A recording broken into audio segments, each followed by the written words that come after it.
안녕하세요. 군고구마를 먹는 추운 계절이 오면 어김없이 생각나는 사람이 있어요.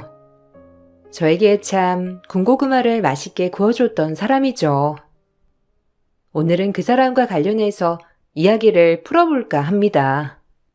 늦은 나이 인연이라고 생각하는 사람을 만나 결혼을 했어요.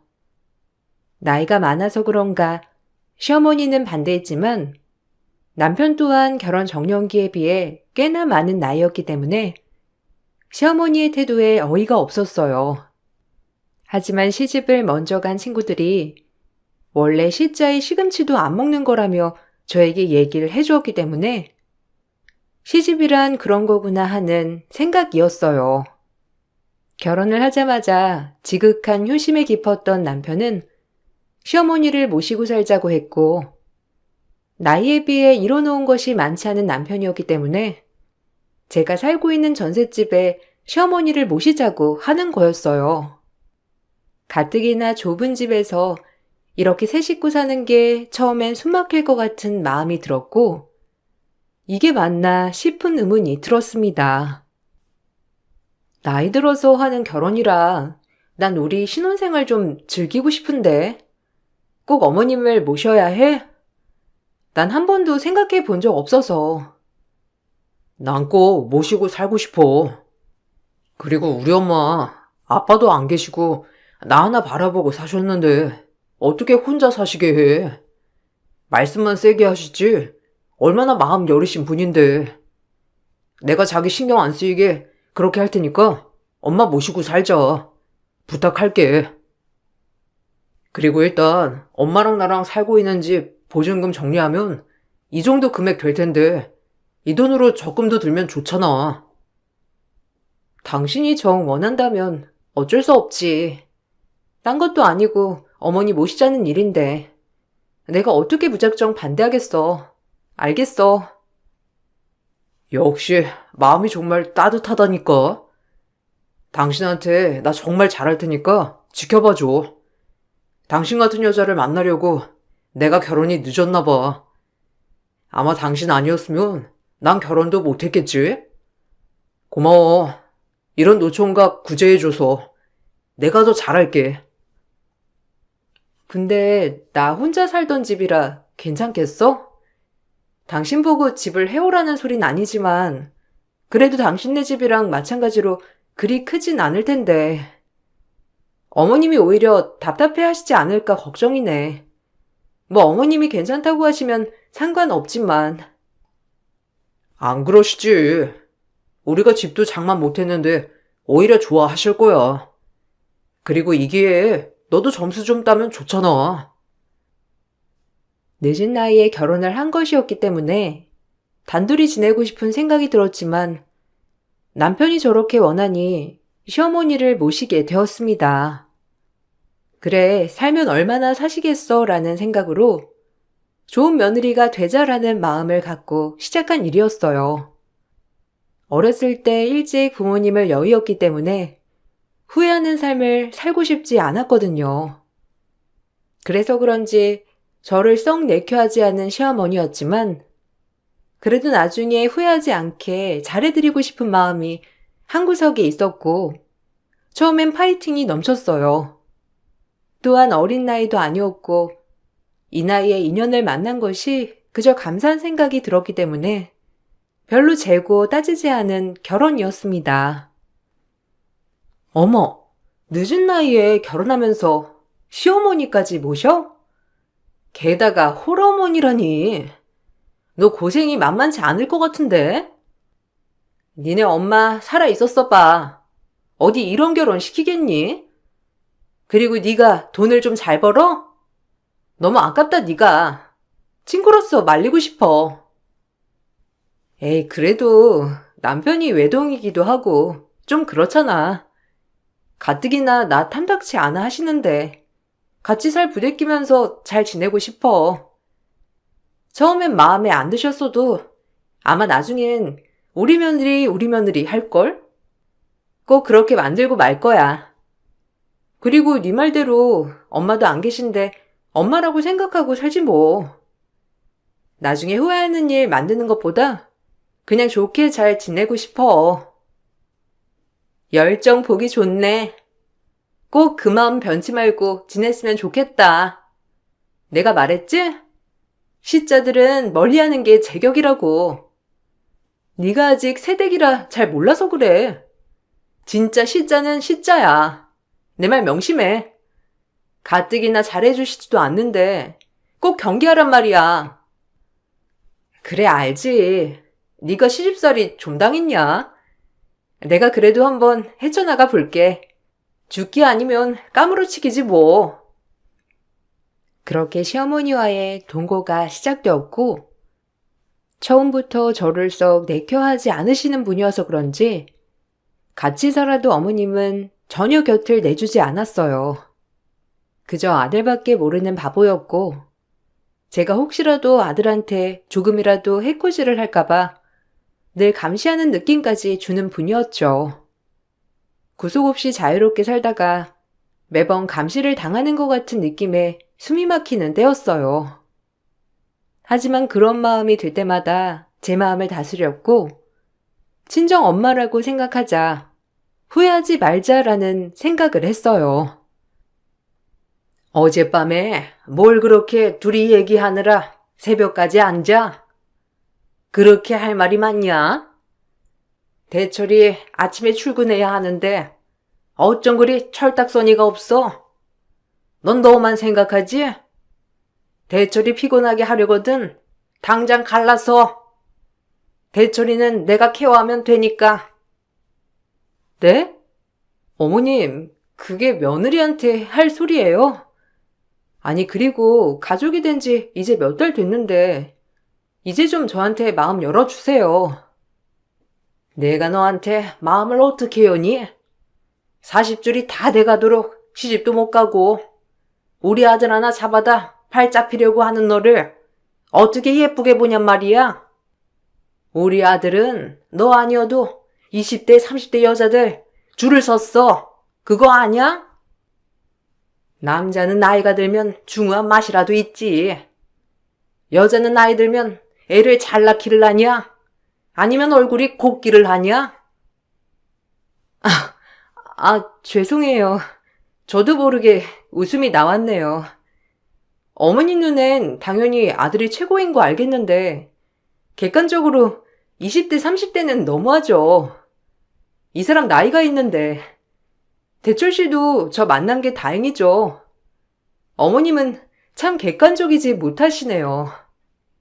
그리고 제가 대철 씨 잡아서 팔자를 피긴요. 이렇게 말하긴 뭐한데 저 벌만큼 벌어요.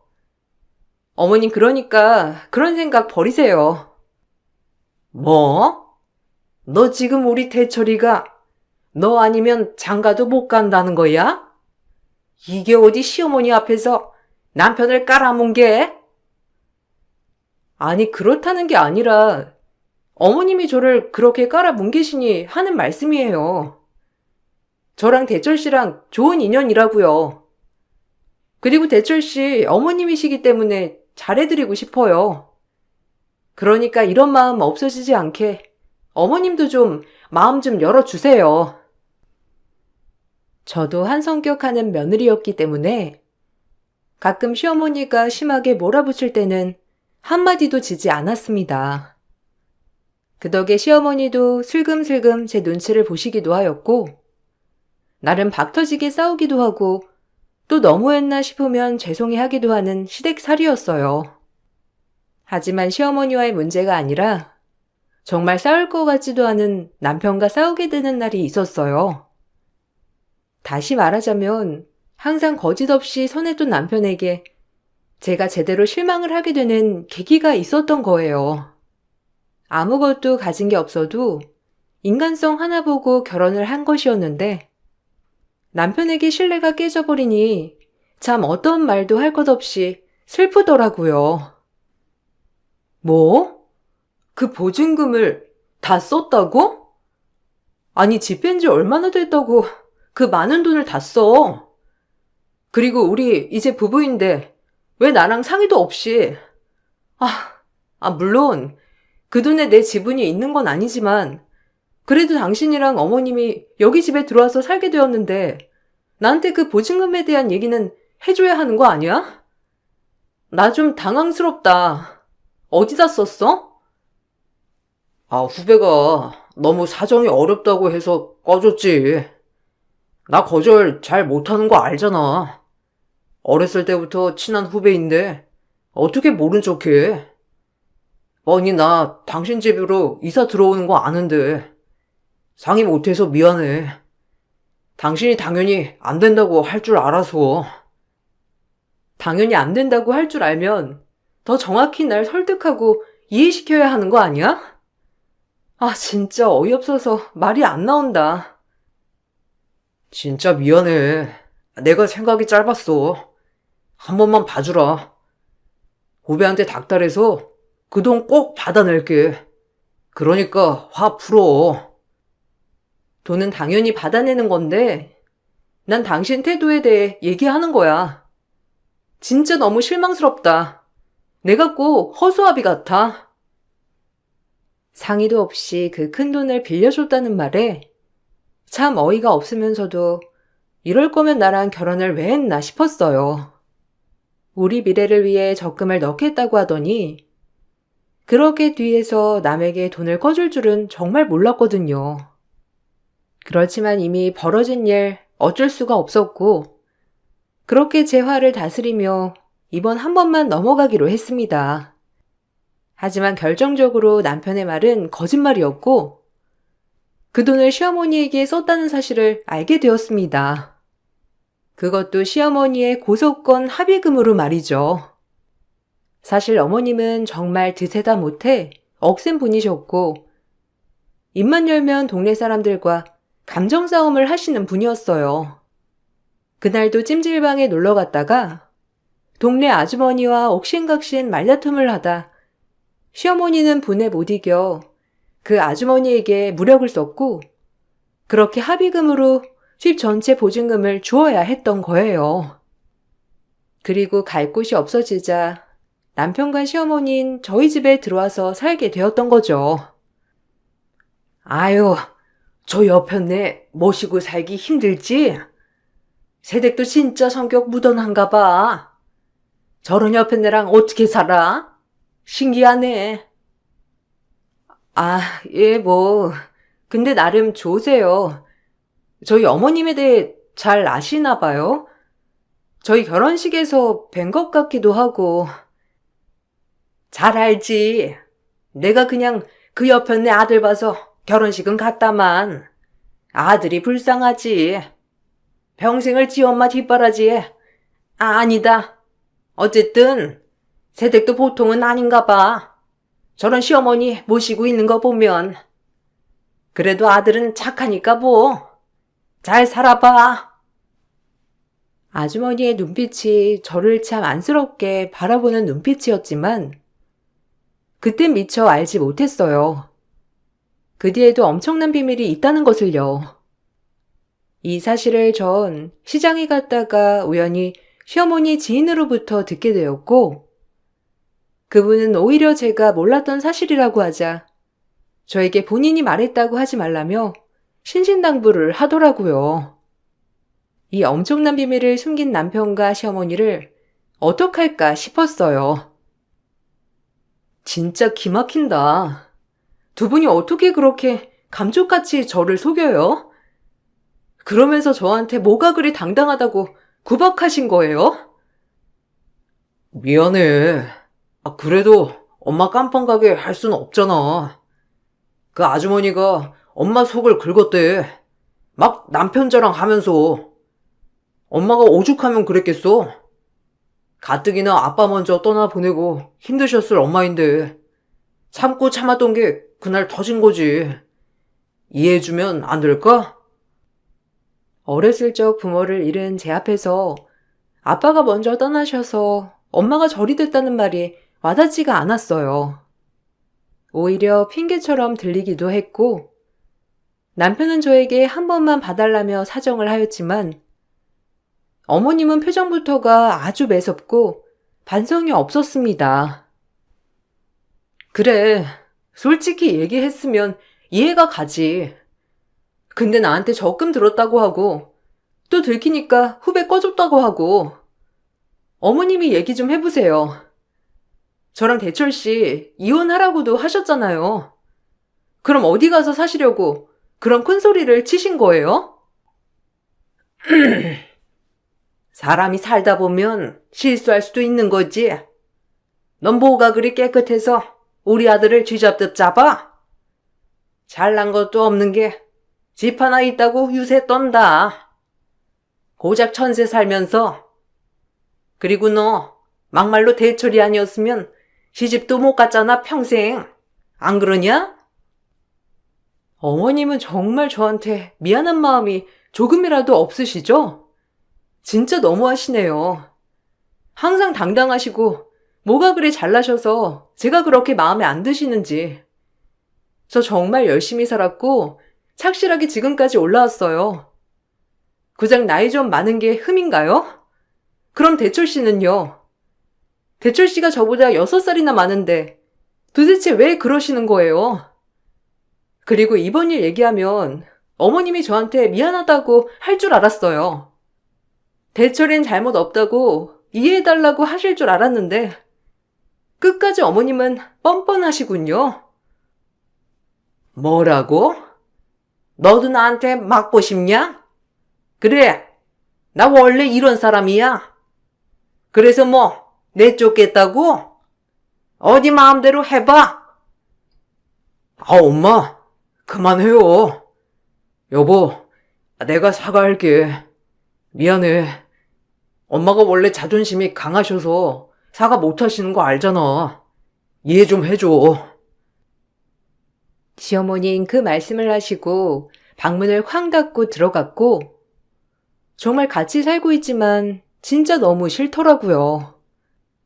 인정하지 않는 태도하며 말투, 그리고 끝까지 저를 마음에 들지 않는다고 엄포를 놓으시는 저 모습. 제 잘못이 아님에도 불구하고 그날은 억울하고 분해서 눈물이 마구 쏟아졌어요. 그런 저를 보고 남편은 많은 위로를 해주었지만 그 순간 남편마저 똑같이 보여 화가 풀리지 않았어요. 하지만 그 당시까지 제 사전엔 이혼은 없다고 생각했기 때문에 그렇게 비는 남편을 외면할 수 없었어요. 그리고 일이 이렇게까지 되자 시어머니에게 후회하지 않도록 잘해드려야겠다는 생각을 적게 되는 계기가 되었어요. 진짜 한 번만 기회를 줘. 내가 잘못했어. 뭐든 너랑 상의했어야 하는데 네가 우리 엄마 이상하게 볼까봐 겁도 나고 또 좋은 모습만 보이고 싶기도 했어. 그리고 이 나이 먹도록 집 하나 장만 못하는데 이런 일까지 있다고 해봐. 네가 얼마나 우리 집에 실망하겠어? 내 마음 조금도 이해 못하겠어? 다 너 떠나지 못하게 하려고 내가 이렇게 한 거야. 진짜 마지막이야? 다른 거 혹시 나한테 숨기는 거 있어? 있으면 지금 말해. 나중에 들키면 정말 용서 안 해. 아, 전혀 없지. 이제 숨기는 거 없으니까 화 풀어. 내가 살면서 정말 다 갚을게. 평생 충성하면서 진짜 잘할 거야. 그래, 당신 말 이번 한 번만 믿을게. 만약 혹시라도 지금 이 순간부터 나한테 거짓말 하는 거 있으면 그땐 끝인 줄 알아. 당연하지. 절대 당신 속일 일 없을 거야. 고마워. 이렇게 마음 풀어줘서. 역시 당신 마음은 바다와도 같다니까. 저에게 미안해하지 않는 시어머니는 너무 미웠지만 아들인 남편이 이렇게 사과를 하니 마음이 풀어졌어요. 아무래도 남편을 많이 사랑했기 때문에 용서가 가능했겠죠. 그 일이 있고 시어머니와 껄끄러운 건 사실이었지만 그래도 나름 잘 지내려고 했습니다. 어차피 저를 마음에 들어 하시지 않는 분이니 저 역시 노력은 거기서 멈추게 되었고 그저 제 일만 열심히 하고 남편과 행복해야겠다는 생각을 하며 앞만 보고 달렸어요. 그렇다고 시어머니를 없는 사람 취급한 건 아니고 그저 잘 보이기 위한 노력을 덜했을 뿐 나름 최선을 다했답니다. 원래도 워커홀릭인데다 세 식구가 좁은 집에서 사는 것이 좀 그래서 더욱더 일에 매달렸어요. 디자인과를 나와 프리랜서였던 저는 하는 만큼 벌었기 때문에 휴일 없이 악착같이 일을 했고 그 덕분에 8년 만에 제대로 된 신혼집을 장만하게 되었습니다. 그리고 시기 좋게 2억 9천에 매매한 집이 부동산가 폭등으로 5억까지 올라 5억짜리 집이 되면서 이제 내 인생 정말 피는구나라고 생각이 들었어요. 진짜 독하다 너. 어떻게 집까지? 근데 그럴 줄 알았어. 너 같은 애가 집도 사는 거지. 정말 대단해. 대철 씨도 좋아하지? 대철 씨는 무슨 복이 있어서 그 나이에 너를 만나 이렇게 인생이 피냐? 솔직히 대철 씨가 널 잡은 게 땡 잡은 거지. 아니야. 남편이 나한테 얼마나 잘해주는데. 식구도 없는 나를 옆에서 지켜주고 감싸주는 게 제일 큰 거지. 뭐 능력 있고 돈 많으면 단가? 나같이 외로운 사람은 대철 씨처럼 다정다감한 사람을 만나야 해. 그러니까 우린 잘 만난 거지. 부럽냐? 그래, 부러워서 그런다. 그나저나 집 도배는 다시 한다고 했지? 내가 아는 분 소개해 줄까? 그래도 아는 분이 낫잖아. 그럼 나야 좋지. 그래, 도배랑 장판 새로 해야 하는데 잘 됐다. 내가 인테리어 끝내고 정리 좀 되면 한턱 쏠게. 그렇게 친구에게 소개를 받아 한 시공업체 도배 기사님을 알게 되었고, 그분께 꼼꼼히 저희 집 도배를 부탁드렸어요. 동네에서 워낙 도배를 많이 해보신 분이기도 하고, 이리저리 업체를 알아보는 것 또한 여간 보통 일이 아니라 바로 결정했어요. 그리고 도배가 끝날 무렵 인사도 드리고 집 좀 점검할 겸 집에 들렀는데 그날 저에겐 되돌릴 수 없는 날이 되었답니다. 그 도배 기사님의 한마디에 저의 인생이 180도 달라졌고 그로 인해 지금의 제 가치관 또한 변하게 되는 계기였으니까요. 저 오늘이 마지막이라서 드리는 말씀인데 사모님, 시어머니 믿지 말고 꼭 해봐요. 보이는 게 다가 아니니까. 네? 저희 시어머니를 아세요? 아니 어떻게... 그리고 무슨 말씀이신지 그냥 속 시원하게 말씀해 주시면 안 될까요? 아무래도 보여드리는 게 낫겠다 싶어 이렇게 보여드립니다. 사모님은 아시고 계셔야 할 것 같아서 말이죠. 지난번에 신랑분이랑 시어머니라고 하면서 같이 종종 여기 왔었잖아요. 저도 그때 딱 알게 됐어요. 어떻게 이런 일이 참... 8년 만에 장만한 5억 신혼집에서 시공을 마친 도배 기사님이 저에게 의문의 녹화본을 슬쩍 건네주는데 전 그 영상을 보고 그 즉시 생각할 겨를도 없이 112를 눌렀습니다. 그리고 그 파장은 어마어마했고 저 역시 충격에 아찔한 정신이었어요. 네가 감히 날 신고를 해? 네가 무슨 근거로 날 신고를 해? 저 대철이랑 살면서 어떻게 나를 이렇게 곤란에 빠뜨려? 어머님이 지은 죄는 받으셔야죠. 어떻게 그런 행동들을 하고 돌아다닐 수가 있어요? 대철 씨를 위해서라도 조사 받으세요. 네가 뭔데 나한테 이래라 저래라야? 아니 그리고 증거 있어? 네가 뭘 한다고 나서? 여자가 드색이나 해가지고. 아고 조용히 하세요. 다 증거 확보했으니까.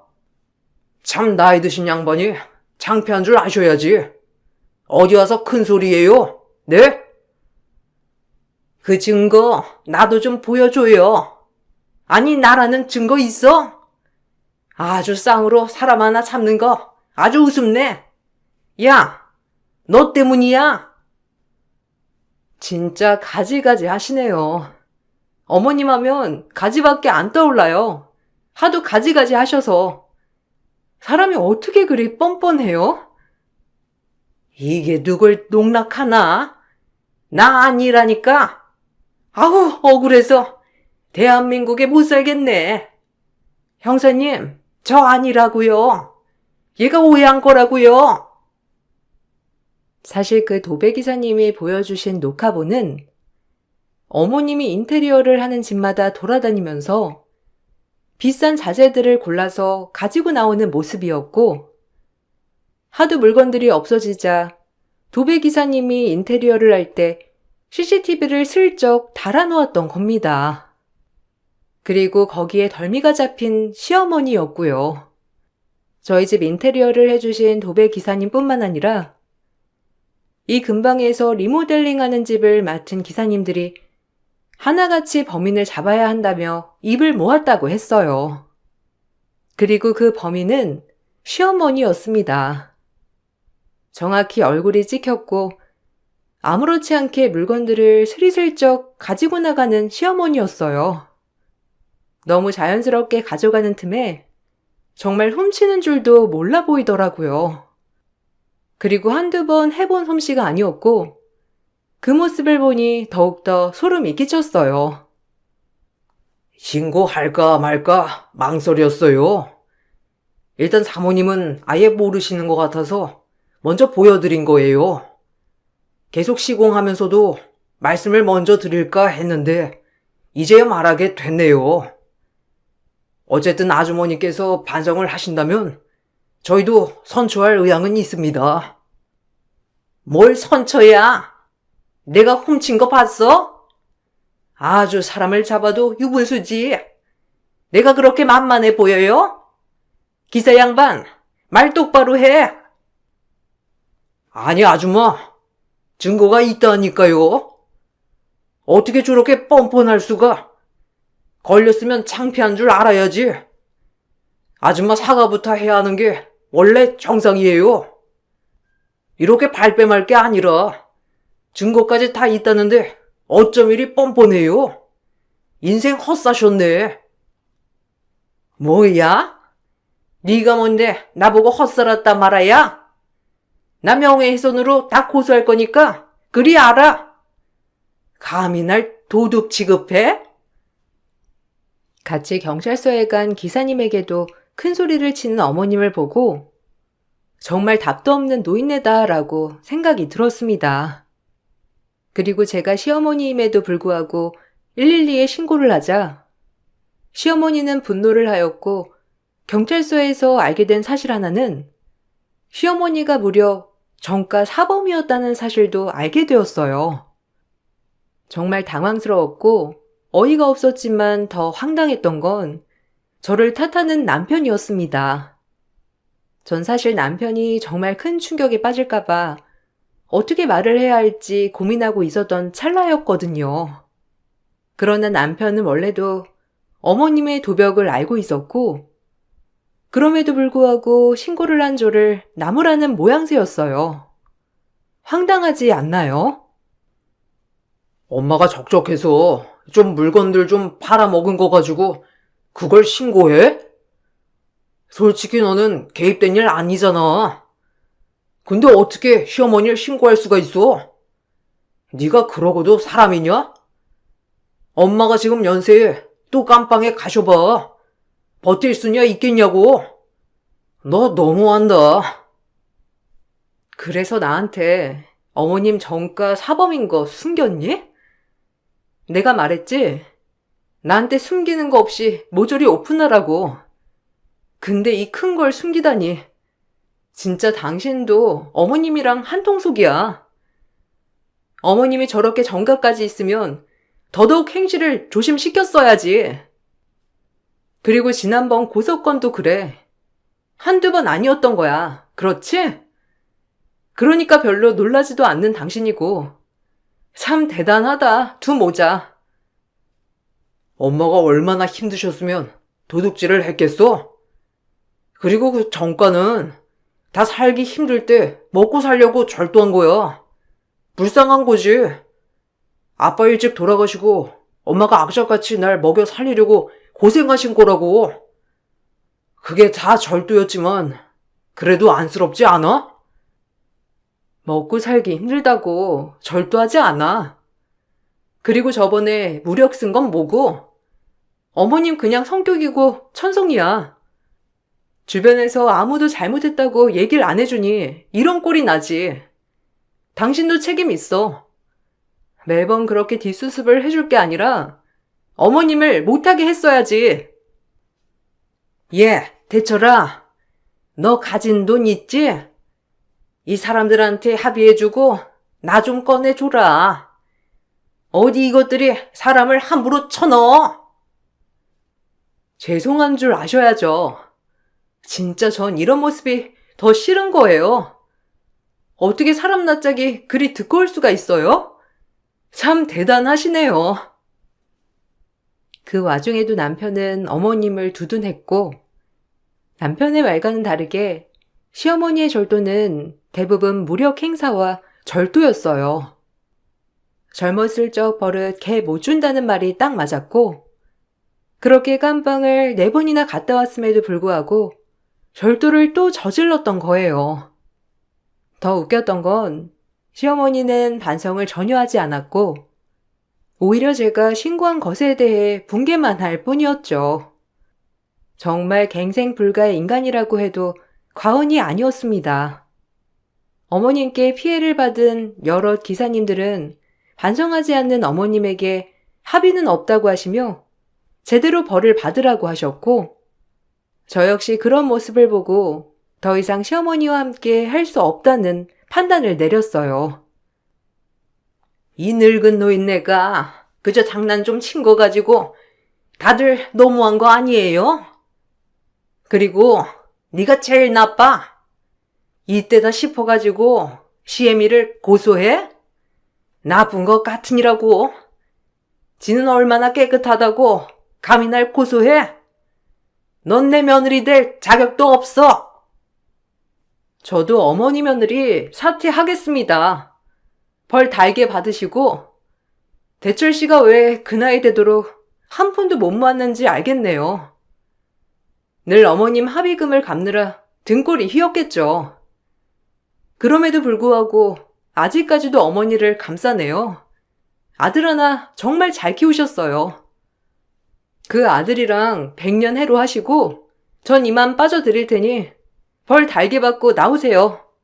그럼 이만 더 이상 엮이는 일 없었으면 합니다. 정말 소름이 돋고 기가 막혀서 말이 다 안 나오지만 이것 또한 제가 감내해야 할 몫이겠죠. 이혼이라도 하겠다는 거야? 솔직히 당신만 아니었으면 엄마 저렇게 되지도 않았는데 어쩜 당신이 큰 소리를 쳐? 착각 마. CCTV에 어머님 얼굴 다 찍혔고 나 아니었어도 기사님들이 신고했을 거야. 그리고 당신도 어머님을 끊어내긴 힘들겠지. 이혼해. 나한테 거짓말도 한 당신 신뢰 다 깨졌어. 지금처럼 그냥 누구한테 피해 끼치지 말고 어머님이랑 둘이 살아. 와, 진짜 독하다. 부모가 없어서 그런가? 아주 부모를 이해 못하는구나. 이런 걸 다 따지고 결혼했어야 했는데. 뭐? 진짜 말 막한다. 그래, 이제 안 볼 사이라 이거지? 이럴 때 천성이 드러나는 거야. 당신 천성 잘 봤어. 이만 끝내자. 전 이 말을 마치고 경찰서를 빠져나왔고, 어머님은 그제야 기사님들에게 합의를 요청했지만 처음부터 반성하지 않는 태도를 보여준 어머님을 기사님들은 용서하지 않았죠. 결국엔 징역 10년형이 떨어졌는데 동종 전가가 있었기 때문에 가중처벌이 되었거든요. 남편은 그럼에도 불구하고 이번에도 어머님을 빼내야겠다고 저에게 사정하며 합의금을 요청했지만 칼같이 거절하였고 결국 남편 또한 어머님을 구해내지 못했습니다. 그리고 전 남편에게 정신적 피해 보상에 대한 위자료를 청구하였어요. 이혼 소송과 함께 진행된 것이었고, 남편은 저에게 정말 뻔뻔하게도 재산 분할을 요구하며 얘기하더라고요. 그래, 이혼해 줄게. 그래도 순순히 못 물러나지. 변호사한테 물어보니 재산 분할을 요청할 수 있다던데? 그거 할 거야. 진짜 뻔뻔하다. 당신이 나한테 재산 분할을 어떻게 신청해? 나랑 살면서 그저 당신 밥벌이밖에 안 했잖아. 이 집도 내가 벌어서 장만한 건데 당신이 뭔데 재산 분할을 신청하냐고. 뻔뻔해 정말. 그래, 어디 한번 갈 때까지 가보자. 남아있는 정마저 털리게 하는구나. 절대 가만 안 있어. 두고 봐. 눈에는 눈, 이에는 이니까. 어디 한번 끝까지 가보자고. 누가 이기나. 이혼하자고 한 걸 후회하게 해줄게. 너같이 부모도 모르고 날뛰는 애? 나도 가만히 있을 수 없지. 한번 해보자. 그렇게 남편은 저에게 재산 분할을 신청했고, 전 남편에게 위자료를 청구하였습니다. 시어머니의 전가 사실을 숨기고 저와 결혼을 한 것이었고, 이로 인해 이혼까지 간 것이니 말이죠. 참 이혼 소송을 하면서 느낀 것이 한국 법은 조금 억울하게 되어 있더라고요. 남편은 이 집 재산에 대해서 아무것도 한 게 없었지만 법원에선 분할을 하라는 판결이 떨어졌어요. 정말 억울하여 항소까지 했지만 비율이 줄어들었을 뿐 분할을 해줘야 한다는 거였어요. 제 재산의 20%를 분할해 주라는 판결이었고, 제가 집을 2억 9천에 매매했기 때문에 남편은 5,800만 원이라는 돈을 가져갈 수 있었습니다.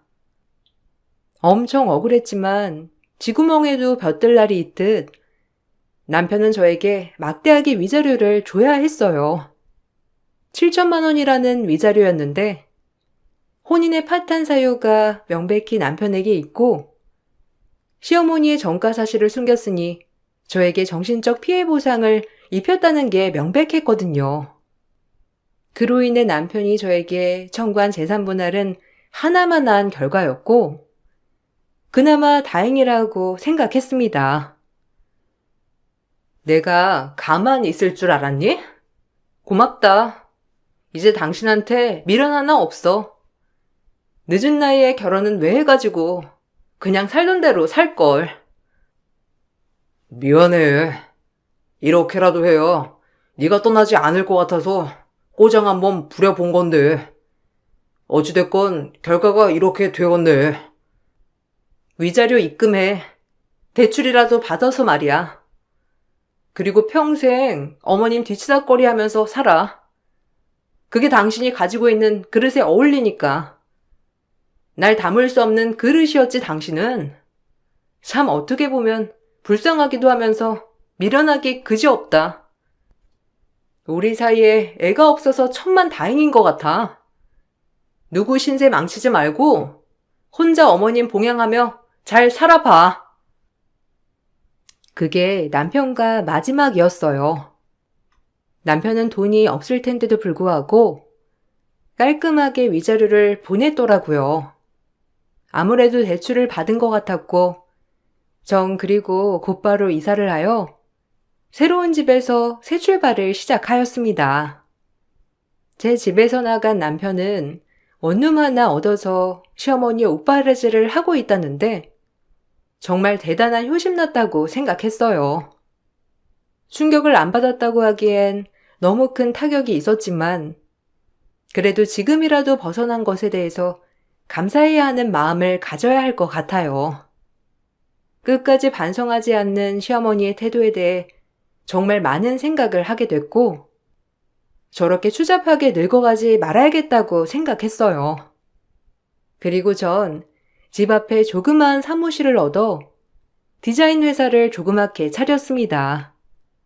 일이라도 푸지게 해보자라는 마음에서 말이에요.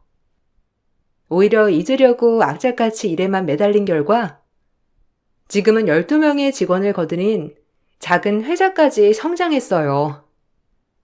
눈꽃을 새 없는 바쁜 나날이지만 오늘같이 추운 날 전 남편이 한번 생각이 나서 글을 써봅니다. 제 글을 읽어주셔서 감사드리고 여러분들은 후회하지 않는 선택을 하시길 바랄게요. 감사합니다. 안녕하세요. 저는 서울에 살고 있는 여자입니다. 지금 생각해봐도 그 사람들의 행동을 전혀 이해할 수가 없어 이렇게 사연을 신청하게 되었습니다. 주변 사람들은 빠져나온 것만도 다행이라며 2번 다시 엮이지 않길 바라고 있어요. 드라마에서나 나올 법한 그런 사람들이 한 식구였다는 게 너무 소름이 끼치네요. 저는 시댁 집안의 맏며느리였고 밑에 2명의 동서가 있었죠. 그런데 저 혼자 시댁 생활을 할 때의 대우와 시동생들이 결혼을 해서 시모는 2명의 며느리를 두게 되자 언제부터인가 저는 대우 자체를 해주지 않았어요. 당연히 서운한 감정이 들 수밖에 없었지만 어쩔 수 없다고 생각했었어요. 2 동서의 집안은 꽤 잘 사는 집안이었거든요. 그래서 그런지 동서가 시댁에 오는 날이면 시모의 양손은 선물로 가득했었습니다. 2 동서가 시집 올 때도 억대 혼수를 해왔었고 시모의 입은 찢어졌었죠. 둘째 시동생이 먼저 결혼을 했었고 둘째 동서의 소개로 셋째 시동생까지 결혼을 하게 된 터라 서로 알고 지내는 사이라서 그런지 2 동서는 상당히 친했었어요. 그래서인진 몰라도 시댁에 모임이 있을 때 저를 따돌리는 듯한 느낌을 받은 적이 있었습니다. 저 같은 경우 어쩔 수 없이 시댁 생활을 할 수밖에 없었는데요. 그 이유는 일단 남편이 시댁에서 살길 원했었어요. 회사에서도 근무를 하지만 집에서도 처리해야 될 일들이 상당히 많았는데 새로 살림을 꾸리길 원하지 않았었어요. 결혼할 당시만 해도 시모가 저를 딸처럼 대해주셨기 때문에 거부감이 없었고 저는 친정 부모님들도 오래전의 사고로 2분 다 돌아가셔서 부모님에 대한 그리움 때문에 크게 상관없다 판단했었죠. 그래서 시댁에서 살기 시작했고 북적거리며 사람 사는 느낌이 들어 나쁘지 않게 받아들이며 결혼 생활을 보냈었는데 동서들이 들어오면서부터 제 삶은 바뀌게 되었죠. 처음에 둘째 동서가 며느리로 들어왔을 때만 해도 큰 문제는 없었어요. 제가 먼저 며느리로 들어온 만큼 집안에 대해 많은 것들을 알고 있었기 때문에 알고 있는 것들을 가르쳐주며 시댁에 올 때만도 집안일을 같이 거들어주길 바랬었어요. 며느리로서 당연히 해야 할 것들이었죠. 그런데 셋째 동서가 들어오면서부터 상황은 180도 달라져 버렸습니다. 항상 저에게 살갑게 웃던 둘째 동서가 친분이 있는 셋째 동서가 며느리로 들어오면서 저를 따돌리며 시모와의 갈등을 조성하기 시작했습니다. 딱 봐도 둘째 동서가 시댁 집안의 주도권을 잡으려는 것처럼 보였지만 저는 완만하게 지내는 걸 원했었기 때문에 좋게 대화로 풀어나가려 했었습니다. 그런데 둘째와 셋째 동서의 행동은 날이 가면 갈수록 지나칠 정도로 안 좋은 상황을 만들어가며 불화를 키우게 되었네요. 둘째 동서는 지금 나랑 뭐 하자는 거야? 원래 이런 성격이었어? 내가 좋게 얘기했잖아. 그래도 이 집안의 며느리로 들어왔으면 하기 싫어도 해야 될 일이 있는 거라고. 그동안 나 혼자서 감당하는 게 힘들었어도 묵묵히 해왔었는데 지금은 상황이 전혀 다르잖아? 동서네가 결혼하면서 입이 더 늘어난 만큼 혼자서 손이 부족하기 때문에 내가 잠깐 할머님 병시중 좀 들고 있을 때 저녁 준비 좀 하고 있으라는 게 그렇게 싫었어? 어떻게 아무것도 하지 않고 핸드폰만 만지고 있어? 뭐부터 해야 할지 몰라서요. 그리고 저는 요리에 워낙 관심이 없어서 칼을 잡고 싶지 않아요. 오늘 네일 받고 왔는데 제 고운 손에 흠집이 나잖아요. 그냥 나가서 대충 한 끼 때우면 되는 거지. 굳이 집에서 음식 만들어 먹어야 하는 이유가 뭐예요? 형님은 매일 음식하는 거 귀찮지도 않으세요? 제가 봤을 때 집에서 해먹는 게 돈이 더 많이 나오는 것 같아요. 이러지 말고 그냥 밖에 나가서 먹는 게 좋을 것 같은데요? 어머님도 제가 하고 싶은 대로 하라셨어요. 제가 살 테니까 이러지 말고 나가서 먹어요. 동서, 내가 뭐라고 그랬어? 집에서 음식을 해서 먹어야 되는 이유를 설명해 줬었잖아. 할머님께서 거동도 못 하시고 누워만 계시니까 외부 음식은 소화가 안 돼서 집에서 직접 음식을 만들어야 한다고 분명히 말했었는데 내 말 못 들었어? 그랬어요? 저는 전혀 모르고 있었죠. 그래도 어떻게 맨날 집에서 풀만 뜯고 살아요? 그럼 형님은 그냥 집에서 드세요. 저도 밖에 나가서 먹는 게 훨씬 편할 것 같아요. 전부 다 큰형님 생각해서 얘기해 드리는 거예요. 어차피 설거지도 형님이 하셔야 되는 거 아니에요? 어차피 어머님도 나가서 먹는 거 좋다고 하셨으니 저는 그럼 나갈 준비할게요. 그럼 형님도 나오실 거죠? 어차피 할머님 많이 드시지도 못하시고 한 끼 굶는다고 세상 떠나시는 것도 아닌데 왜 이렇게 예민하게 구세요?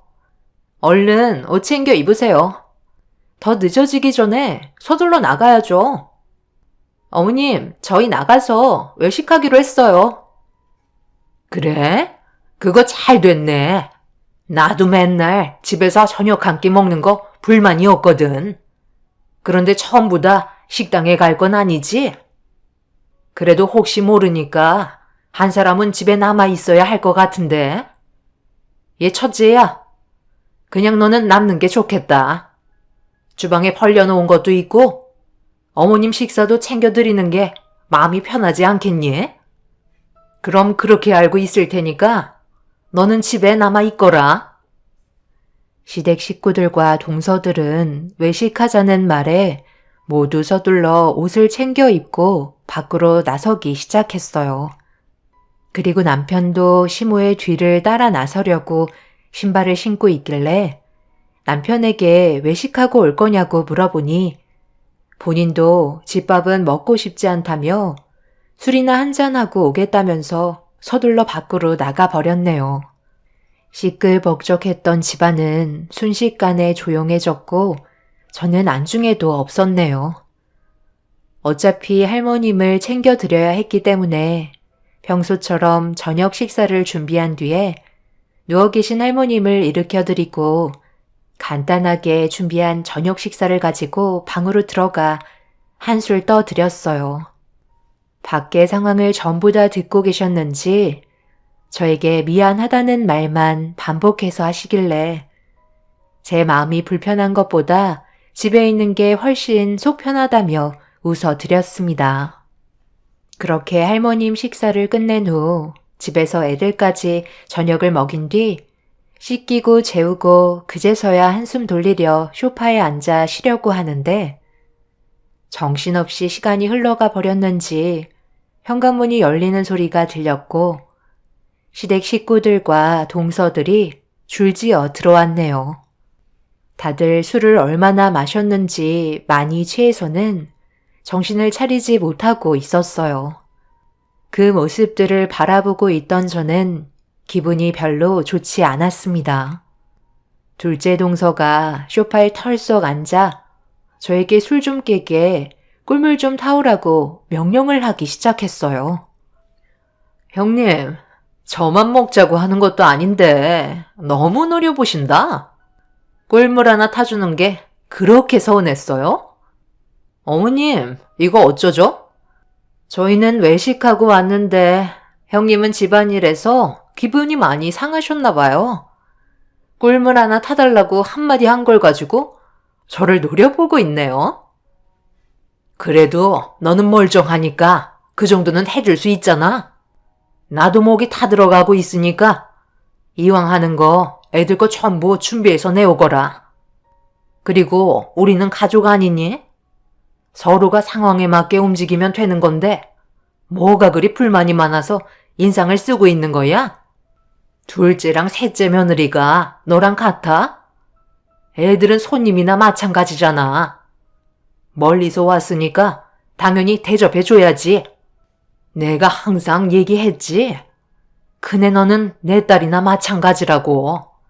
딸이랑 며느리는 다른 거다. 우리가 지낸 세월이 몇 년인데 아직도 시애미 마음을 모르는 거야? 옛날에는 알아서 눈치껏 행동하더니만 밑에 동서 들어왔다고 벌써부터 일 시켜 먹을 생각만 하고 있네. 그런 식으로 나오면 집안 불화만 만드는 거야. 네가 한 번이라도 움직이면 그게 집안을 화목하게 만든다는 걸 잊지 말거라. 그러니까 얼른 가서 꿀물 좀 내오거라.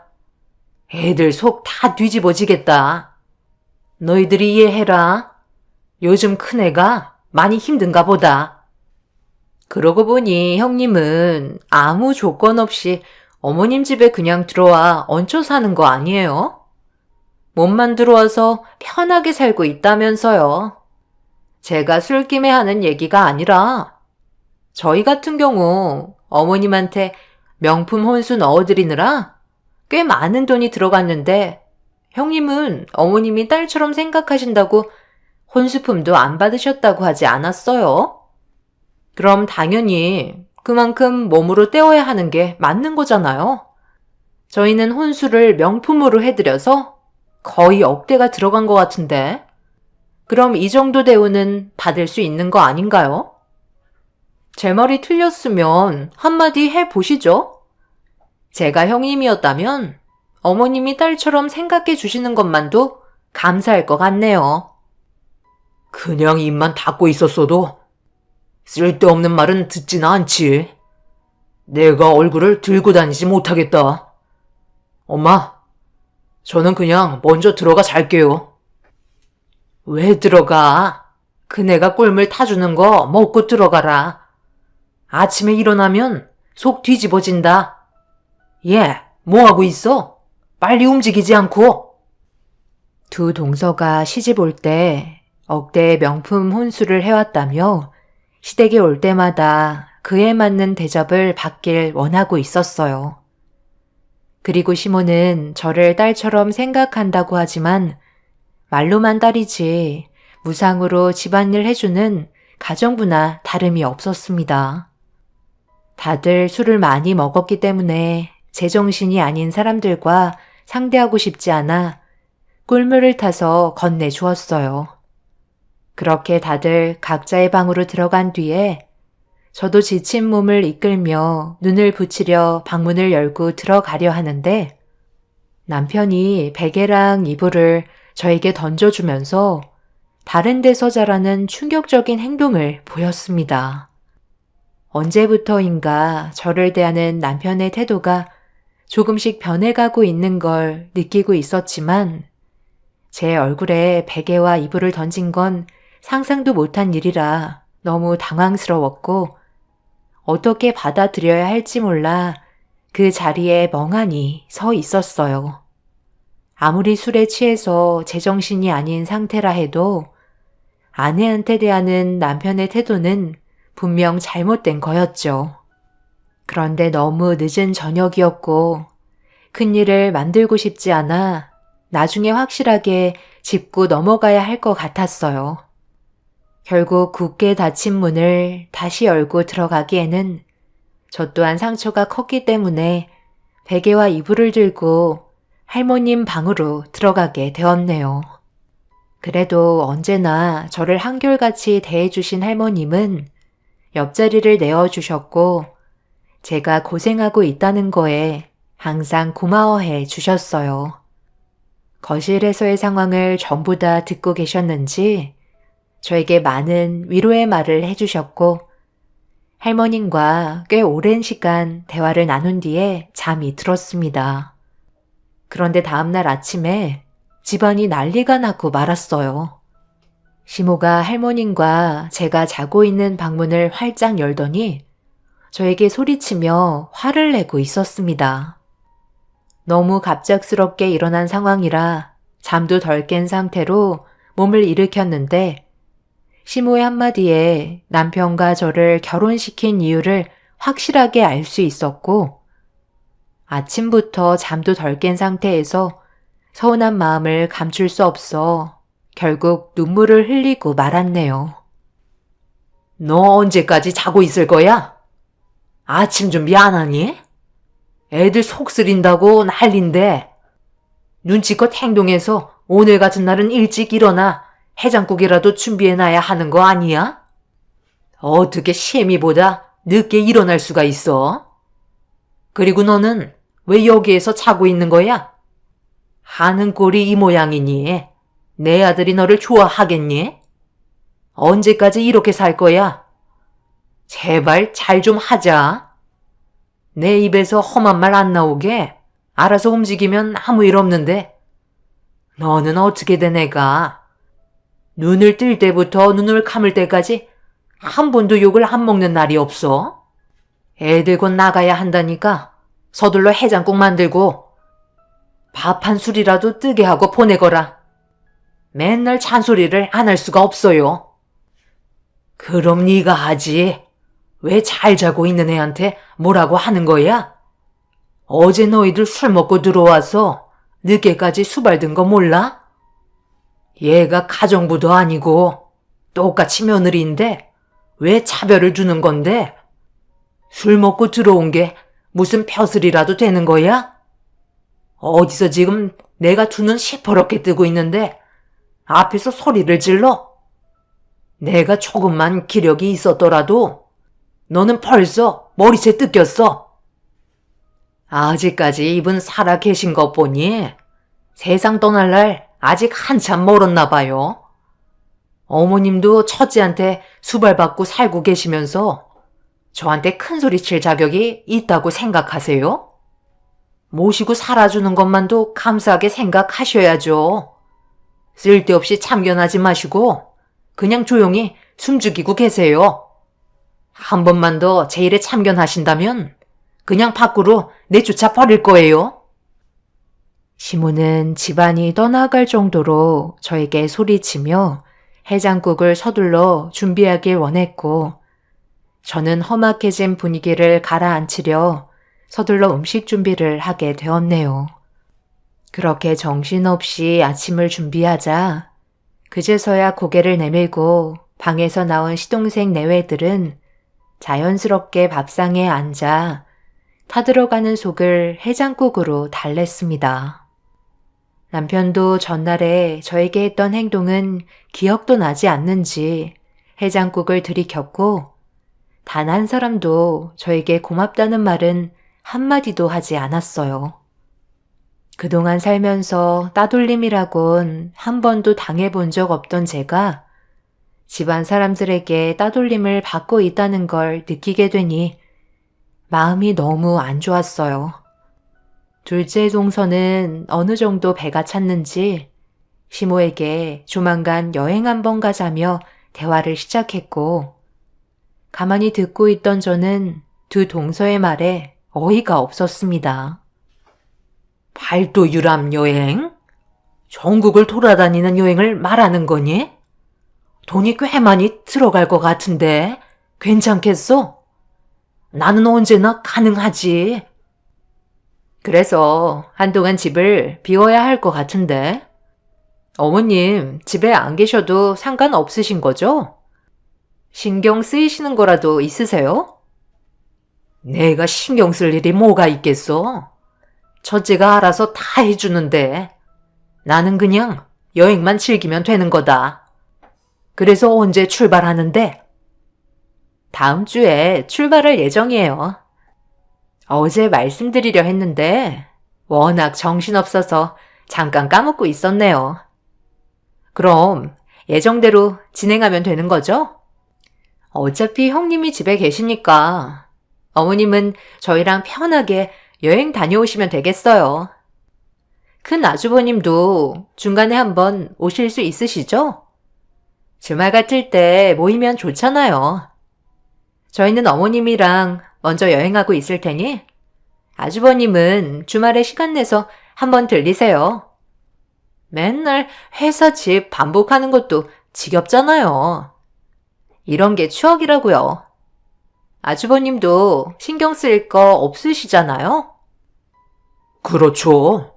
동생들도 주말에 모이기로 했는데 형인 제가 빠지면 되겠어요? 금요일 회사일 끝나자마자 출발하도록 할게요. 첫째 너는 어차피 애들도 있고 어머님 평수발도 들어야 하니 그냥 집에 있는 게 속 편할 거다. 쓸데없는 생각하지 말고 집 잘 지키고 있거라. 우리가 없는 게 너도 어떻게 보면 휴가 아니니? 이럴 때 쉬지 언제 쉬겠어? 눈치 볼 사람도 없으니 아주 좋겠다. 그러고 보니 제가 형님한테 휴가를 주게 됐네요. 저한테 감사해야 하는 거 아니에요? 이런 동서가 어디 있어요? 두 동서는 시모를 모시고 15일간의 긴 여행 계획을 세운 상태였어요. 제가 시댁에서 살림을 하고 있으니 당연하게 생각하고 있었고, 시모는 아무렇지도 않게 저에게 모든 걸 맡기겠다며 서둘러 여행을 떠나고 싶어 하셨습니다. 그렇게 시모는 두 동서들과 팔도 유람 여행을 떠나셨고, 집에 홀로 남겨진 저는 시할머니 병시중을 들며 애들을 돌봤어요. 그런데 남편이 집에 들어올 시간인데 한참의 시간이 지나도 들어올 생각을 하지 않더라고요. 전화를 해도 받지도 않길래 그래도 남편이라고 걱정이 돼서 틈틈이 전화한 순간 누군가 남편의 전화를 받았고 온몸에 털이 서고 말았습니다. 주변은 상당히 시끄러웠는데 남자들과 여자들이 노래를 부르며 즐겁게 웃고 떠드는 목소리가 들렸어요. 그리고 수화기를 통해 정체 모를 여자가 저에게 누구냐며 오빠가 술이 너무 많이 취해서 정신을 못 차리고 있다는 충격적인 말을 듣게 되었네요. 그 여자와 한두 번 만난 게 아닌 듯 남편을 오빠라고 부르며 평소보다 술을 더 많이 마셔서 오늘은 근처에서 자고 가야 할 것 같다는 말을 저에게 설명하고 있었어요. 제가 아내라는 말에도 당황하지 않고 지금의 상황을 대충 설명한 여자는 수화기를 끊었습니다. 그때부터 남편이 저를 대했던 행동들에 대해 이해가 되기 시작하더라고요. 유흥에 빠져 있으니 제가 눈에 차지 않았을 테고 지긋지긋한 집안에 들어오기 싫었겠죠. 어머님도 여행을 떠나셨고 자유라고 생각했는지 남편은 어머님이 여행을 떠나시자마자 남편도 들어오지 않았습니다. 그때 엄청난 배신감을 느끼게 되었고 남편과의 인연을 마무리해야 될 것 같다고 확신이 들었어요. 결국 그동안에 서러웠던 마음들이 한꺼번에 터져 나오면서 결국 눈물을 쏟아내고 말았네요. 제가 괴로워하자 할머님이 제 목소리를 듣고 계셨는지 저를 애타게 부르셨어요. 멈추지 않는 눈물을 쏟아내며 힘겹게 방문을 열자 할머님은 저보고 가까이 오라며 손짓을 하셨고 옆에 앉자마자 할머님은 저를 아무 말 없이 끌어안아 주시며 위로해 주셨습니다.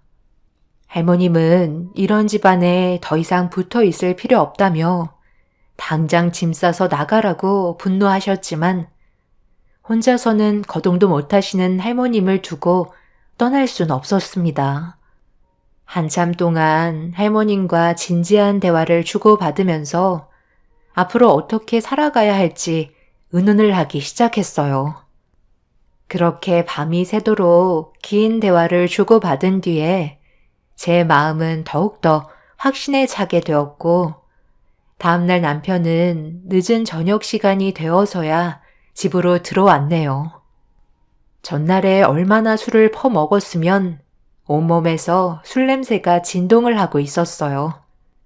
제가 아무 말 없이 소파에 앉아 있자 남편은 저를 신경도 안 쓰고 방 안으로 들어가려 하길래 남편을 향해 소리치면서 자리에 앉으라고 불렀습니다.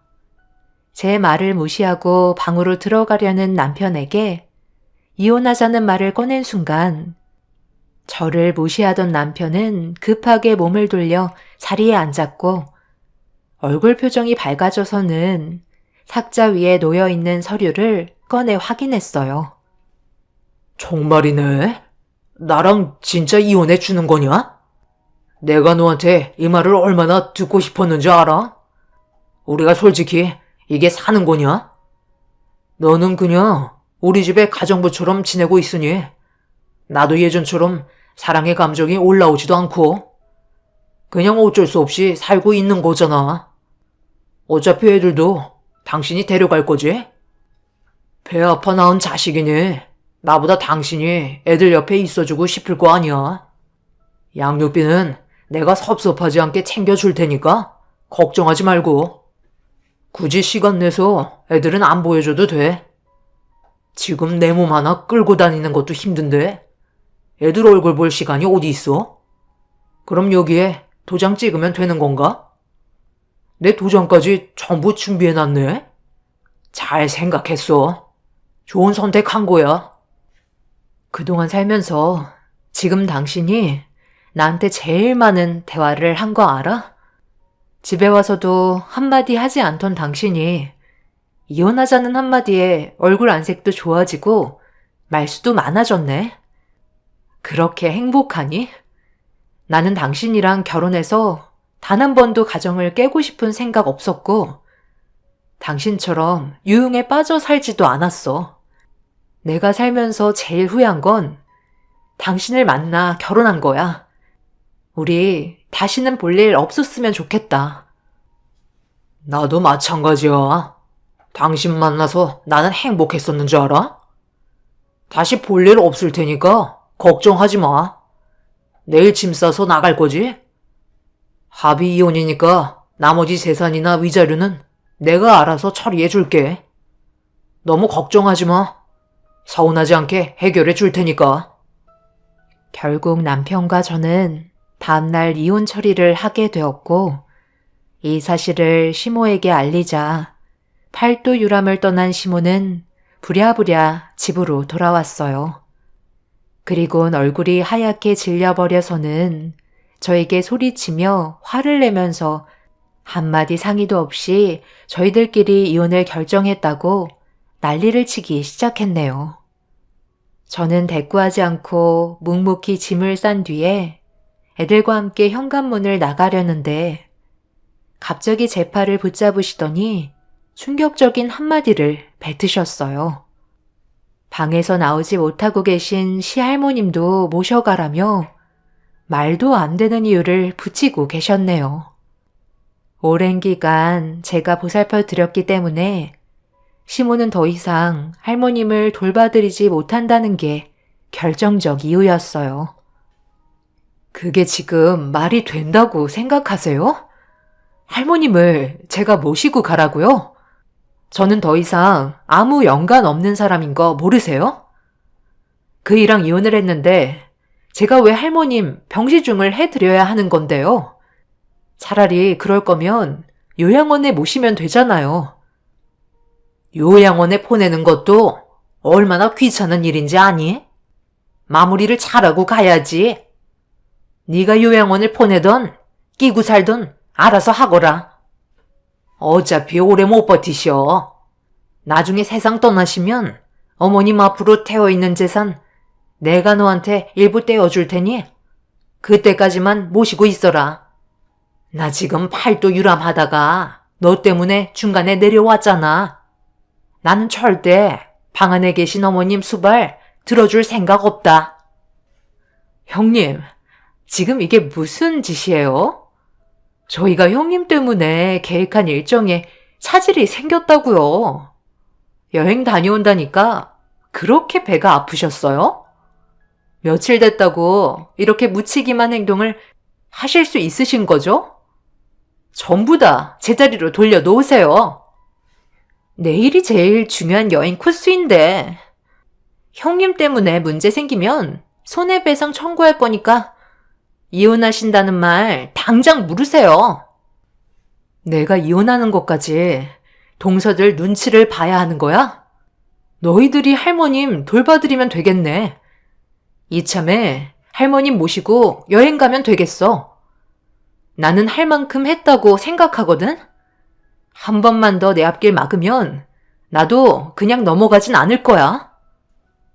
시모는 제가 현관문을 나서려 하자 화가 머리끝까지 올라오셨는지 제 머리채를 붙잡아 패대기 치셨어요.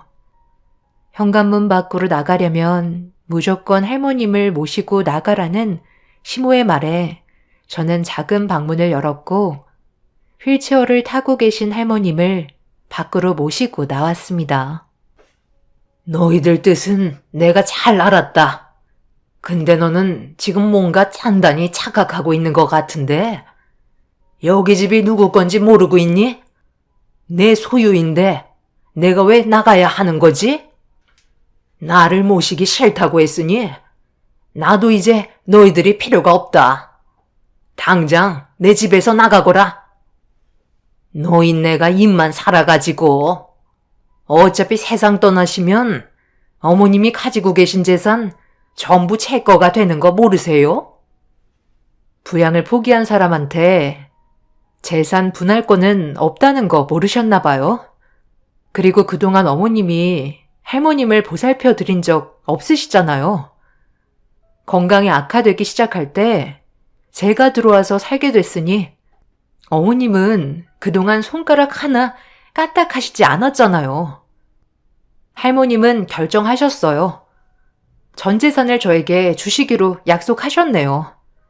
그리고 어머님이 저에게 하셨던 말들 전부 녹음도 해놨기 때문에 법적으로 소송을 걸으셔도 소용없으세요. 뭔가 착각하시는 것 같으신데요. 아직 할머님께서 세상을 떠나신 게 아니세요. 살아 계시기 때문에 소유하고 계신 재산은 원하시는 대로 하실 수 있으시다는 거 모르셨나요? 이 집의 소유권은 저로 되어 있고 할머님께서 가지고 계신 건물들도 저로 옮겨주시기로 약속하셨어요. 그러니 이제 제 집에서 나가주시죠. 2번 다시 얼굴 볼 일 없었으면 좋겠네요. 소유권이 변경이 된 등기를 본 시모와 동서들은 눈이 뒤집혔고 말도 안 된다며 집안을 난장판으로 만들기 시작했어요. 하지만 할머님이 가지고 계신 재산은 이미 저에게 다 넘어온 상태였죠. 시모는 할머님이 세상 떠나시면 자연스럽게 재산은 시모의 소유가 되니 모시고 산다고 했었지만 실질적으로 할머님을 모신 건 저였기 때문에 모든 재산을 저에게 증여하셨어요. 결국 시모는 나가지 않겠다고 난리를 쳤지만 법적으로 집의 소유권이 저로 되어 있기 때문에 경찰들은 집에서 나가줘야 한다고 저희 손을 들어줬습니다. 갑작스럽게 상황이 전개가 되면서 시댁 식구들은 저와 할머님을 상대로 소송 중에 있습니다. 할머님의 재산에 대한 소유권을 주장하고 있는 상태죠. 하지만 1차 법정에서는 할머님이 살아계시는 동안 재산의 소유권을 시모와 그 자식들이 이의를 제기할 수 없다고 저희 손을 들어주었지만 시모는 현재 항소한 상태입니다. 할머님은 저에게 남은 재산을 전부 다 넘겨주실 생각을 하고 계세요. 그리고 시집 식구들을 상대로 보란 듯이 고개를 들고 살아가길 바라시네요. 시모는 1차 법정에서 패소하자 저와 좋은 방향으로 조율을 하려고 접근을 시도하고 있는 중이네요. 그리고 남편도 자기가 생각이 짧았다며 재결합하길 원하고 있습니다. 이미 엎질러진 물 주워 담을 수 없는 걸 알면서 사람들이 왜 이리 미련한지 모르겠네요. 둘째, 셋째 동서들은 시모가 받을 재산이 없다는 걸 알게 되자 괜히 본인들에게 손 벌릴까봐 현재 시모를 만나주지도 않는 상황이고 서방님들과도 사이가 틀어져 가정의 위기까지 찾아온 상태라고 합니다. 시모는 제가 제자리로 돌아오기만 하면 모든 걸 바로 잡을 수 있다고 그동안 딸처럼 생각했는데 너무한 거 아니냐며 예전으로 돌아가길 원하고 있어요. 하지만 이미 돌이킬 수 없을 것 같네요. 그동안 받았던 할머님과 제가 받았던 상처, 그 사람들에게 똑같이 돌려주고 싶어요. 제 사연 들어주신 분들 감사합니다. 안녕하세요. 저는 광명에 살고 있는 30대 후반 여자입니다. 요즘 해외여행들 많이 가시나요? 저희 가족은 이번에 큰맘 먹고 해외여행을 떠나기로 결정을 했었는데요. 공항까지 도착해서 너무 충격적인 일들이 벌어지는 바람에 단호한 결정을 내릴 수밖에 없었습니다. 그리고 이번 일로 인해 돌이킬 수 없는 결과까지 오고 말았어요. 결혼 5년 차였던 저희 부부는 매년 양가 부모님 여행을 계획해 드렸었어요. 선물 같은 것보다는 차라리 여행을 보내드리는 게 좋을 것 같다고 생각했던 거였죠. 그래서 1년에 한 번은 해외여행을 보내드렸는데 2년간 전염병으로 인해 발이 묶이게 되면서 여행을 보내드리지 못하게 되자 시댁에서 불만이 쏟아져 나왔습니다. 저희 부모님께서는 그 돈 모아서 저희 살림에 보태라고 하셨는데 시부모님은 반대되는 말씀을 하셨어요. 그때 당시 그 말을 들었을 때 많이 서운하긴 했었습니다. 하지만 매년 가시던 여행을 못 가시고 국내에서만 맴돌다 보니 스트레스를 많이 받으신 것 같아 최대한 이해하려고 했었습니다. 하지만 시모의 히스테리는 점점 심해졌고 그럴 때마다 저 또한 많은 스트레스를 받았어요. 시모의 불만이 남편도 많이 버거웠는지 최대한 좋게 풀어가려고 노력을 했었지만 시모와의 갈등은 쉽게 사그라들지 않았습니다. 처음부터 저희가 먼저 여행 계획을 세운 것도 아니고 시부모님께서 선물 같은 걸 주는 것보단 차라리 그 돈 모아서 해외여행 한번 보내주는 게 어떻겠냐고 의견을 주시길래 그렇게 하기로 결정을 했던 거였지만 전 세계적으로 상황이 안 좋아진 만큼 제약이 있는 건 어쩔 수 없는 거였는데 시모의 짜증은 날이 가면 갈수록 풀어지기는커녕 점점 더 심해져 감당하기가 너무 힘이 들었어요. 나도 참을 만큼 참았다. 이 좁은 땅덩어리에서 여행 다녀봤자 전부 다 똑같아서 시간만 아깝지. 하나도 즐겁지가 않다. 해외여행은 도대체 언제 갈 수 있는 거니? 엄마, 좀 기다려보세요. 계속 재촉하셔봤자 달라지는 거 아무것도 없다니까요. 예전과 많이 달라서 비행기표 티켓팅 하는 것도 경쟁이 치열하다고요. 그것뿐이에요. 패키지 상품은 뭐가 좋은지 전체적으로 전부 맞아떨어져야 하니까 알아봐야 되는 것들이 한두 개가 아니라고요. 서두른다고 해서 좋을 거 하나 없어요. 그래서 2년 넘게 기다렸잖아. 나도 참을 만큼 참았으니까 재촉하는 거지. 나이는 계속 먹어가는데 움직이지 못하고 국내에만 박혀 있으니 얼마나 스트레스를 많이 받는지 아니? 이번 달 안에 무조건 떠날 수 있게 해줘라. 일단 떠나기만 하면 되니까 대충 있는 상품으로 결제하면 되잖아. 이것저것 따지지 말고 나와 있는 상품으로 결정하라니까.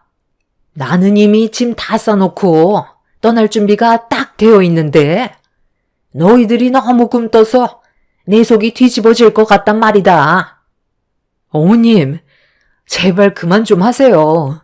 저희가 맨날 놀고 먹는 것도 아니고 하루 종일 일하다가 와서 두 발 뻗고 쉬지도 못하고 몇 날 며칠 힘들게 알아보고 있는데 고생하는 저희 입장도 이해해 주셔야죠. 안 보내드리겠다는 것도 아니고 준비가 끝나는 대로 말씀드리겠다고 분명 어제도 전화통화로 설명드리지 않았어요? 어머님이 이러실수록 시간은 더 늦어질 수밖에 없다는 거 모르세요? 저희 이제 막 퇴근하고 집에 들어왔어요. 옷도 갈아입지도 못한 상태인데 연락도 없이 찾아오셔서 무조건 보채기만 하시면 좋은 마음으로 해드릴 수가 있겠어요? 돌아가 계세요. 준비되는 대로 연락드릴 테니 그렇게 해 주실 수 있죠? 여행 한번 보내주는 건데 왜 이렇게 일이 많은 거야? 그냥 대충 결제해서 가면 되는 거잖아. 나도 웬만하면 억지 부리고 싶지 않은데 너무 오래 기다렸다. 오늘 내 두 눈으로 상품 결제하는 것까지 확인하고 집으로 돌아가도록 하마. 옆집, 윗집, 아랫집 여기저기에서 며칠 전부터 여행 간다더니 벌써 다 떠나서 동네가 얼마나 조용한 줄 알아? 나 혼자 남아있는 느낌을 네가 아냔 말이다. 너희들이 기다려달라고 해서 계속 참고 기다렸는데 벌써 보름이나 지났잖아. 그럼 그냥 아무거나 결제해서 대충 보내드려도 되는 거예요? 어차피 돈 나가는 거 최대한 좋은 상품으로 구성해서 여행 가시는 거 고생하시지 않게 해드리려고 저희 입장에서도 최대한 노력하고 알아보는 건데 왜 이렇게 이기적으로만 행동하세요? 엄마가 이럴수록 전부 다 때려치우고 싶다고요. 이제야 본색을 드러내는구만. 그냥 처음부터 보내주기 싫다고 하지 그랬어. 여행 보내주겠다고 쓸데없이 사람 기대하게 만들어 놓고 속마음은 그게 아니었지? 어머님, 지금 많이 흥분하신 것 같은데 일단 댁에 가셔서 기다리시면 저희가 조금 있다가 좀 더 알아본 뒤에 다시 연락드릴게요. 그러니 이제 그만하세요. 됐다 됐어. 이런 기분으로 여행 가봤자 뭐 하겠어? 자식 새끼 키워봤자 아무 소용 없다더니 그 말이 아주 딱 맞네. 내가 두 번 다시 너희들 얼굴 보나 봐라. 시모의 흥분은 좀처럼 가라앉지 않았고 기분이 많이 상하셨는지 얼굴을 붉히시면서 집으로 돌아가셨어요. 주위에서 여행을 많이 가시다 보니까 시모도 하루라도 빨리 여행을 가고 싶으셨는지 시간이 지날수록 계속해서 재촉하시는 바람에 저희도 정신적인 고통이 상당했었죠. 시모에게 너무 압박을 받다 보니 매일같이 불안함을 느끼고 있을 정도였어요. 남편은 그날 아무데나 보내드리자며 여행을 가서 고생을 해도 상관없다고 남편까지 흥분을 가라앉히지 못하고 있는 상태였어요. 저희 부부가 안 보내드리겠다는 것도 아니었고 이왕 가시는 거 최대한 고생 안 하시고 2년 동안 해외여행을 못 가셨으니 좋은 추억 많이 만드시라고 좀 더 신경을 써드리려 했었는데 시모는 그런 마음을 조금도 이해해주지 않으셨어요. 저희가 보내드리기 싫어서 시간을 끌고 있다고 생각을 하셨죠.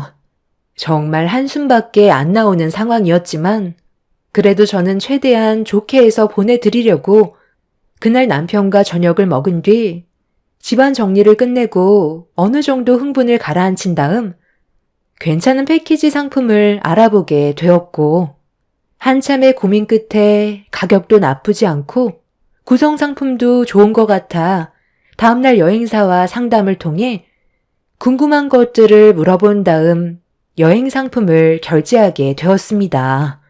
원래 계획은 시부모님만 여행을 보내드릴 생각이었는데 그 상품이 남편한테는 상당히 만족스러웠는지 저희 부모님도 여행을 보내드리는 게 어떻겠냐고 대화를 이어 나갔어요. 그래서 저는 양가 부모님이 같은 여행을 떠나는 건 오히려 상황이 안 좋아질 수도 있기 때문에 저는 남편의 말에 동의를 하지 않았었죠. 그쪽 여행사가 그래도 친절하시고 신경도 많이 써주셔서 남편은 다른 상품은 있는지 상담을 이어나갔고, 가격은 비슷한데 시부모님과의 일정은 전혀 겹치지 않는 여행 상품을 소개해줘서 남편은 이왕 보내드리는 거 저희 부모님도 보내드려야 서운해하지 않는다고 여행 상품을 결제하기로 결정하게 되었습니다. 같은 날 출발은 하지만 여행 상품 스케줄이 다르기 때문에 시부모님과 마주칠 일도 없다는 거에 저도 남편의 의견에 동의를 하게 되었어요. 항상 저희 부모님도 똑같이 신경 써주려는 남편의 모습이 너무 고마웠었죠. 그렇게 모든 준비가 끝이 나고 남편이 시모에게 전화를 해서 여행 일정을 설명해 드렸어요.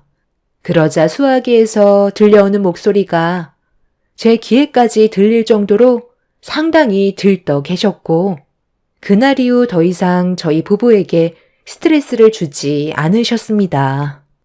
그런데 여행을 떠나기 일주일 정도의 시간이 남아 있었는데 그 사이 엄청난 일들이 눈앞에 펼쳐지게 되었고, 전혀 예상하지 못했던 충격적인 사건들은 돌이킬 수 없는 결과로 이어졌어요. 사건이 시작이 된 건 시모가 주말에 저희를 시댁으로 초대를 하셨어요. 점심이나 같이 먹자면서 그동안 고생한 저희를 위해 밥 한 끼 해 주시려는 것 같아 시댁으로 향하게 되었죠. 그동안 제가 봐왔던 시모와는 전혀 다른 모습을 보여주시면서 얼굴에 미소가 끊이지 않을 정도로 기분이 들떠 계셨고, 맛있는 음식들이 한가득 준비가 되어 있었습니다. 많이들 먹어라.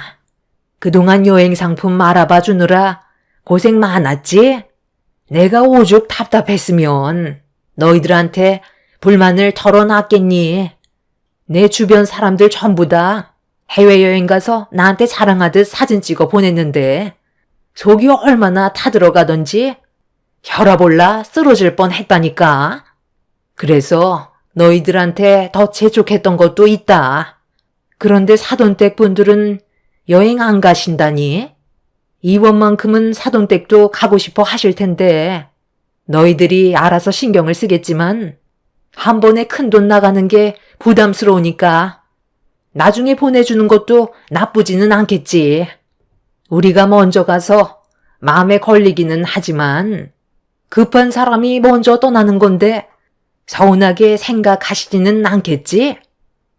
그렇잖아도 이번 여행 장인 장모님도 같이 보내드리기로 결정했어요. 상품이 달라서 같이 겹치지 않으니까 신경 안 쓰셔도 돼요. 코스가 전혀 다르거든요. 뭐라고? 이번에 사돈분들도 여행을 같이 떠나게 됐다고? 코스가 달라도 오다 가다 보면 마주칠 수도 있는 거고 많이 껄끄러운데 왜 이렇게 무리를 했어? 엄마 아빠만 보내드리면 장인 장모님께서 표현은 안 하시겠지만 그래도 서운해 하실 수도 있잖아요. 상품 구성도 괜찮기도 해서 이번에 보내드리기로 결정하게 된 거예요. 그리고 이게 맞는 거죠. 저희 집만 신경을 쓰는 것도 이 사람한테 미안하고 이렇게 해야 제 속이 편해서 결정한 거예요. 괜찮으시죠? 사돈댁 여행 일정이랑 내가 떠나는 일정이 다르다면 다른 것들도 분명 변경이 있었을 텐데 비교 좀 해보게 계획표 좀 확인해보자. 어떤 구성으로 되어 있는지 나도 알아야 할 거 아니야? 내가 먼저 가자고 말한 건데 사돈댁은 얼굴 한번 붉히지 않고 너희들한테 싫은 소리도 안 했으면서 그냥 꽁으로 가는 건 너무하잖아. 저희들에게 상처되는 말을 하신 엄마가 문제가 있는 거죠.